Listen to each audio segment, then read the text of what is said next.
Sir. So you will be able to make comment on the Figma.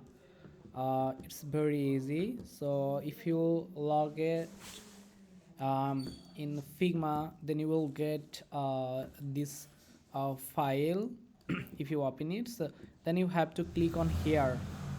So comment, if you click here, then you have to just click where you wanna comment. Like if you wanna comment on this button, then just click here. Now you will be able to make comment. uh, can you change the color? So and then you will be able to mention anyone, and there have some emoji, and you will be able to add any image.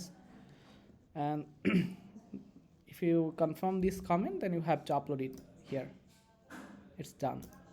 And if it's done, then you will be able to resolve it. It's done, and it's on show here.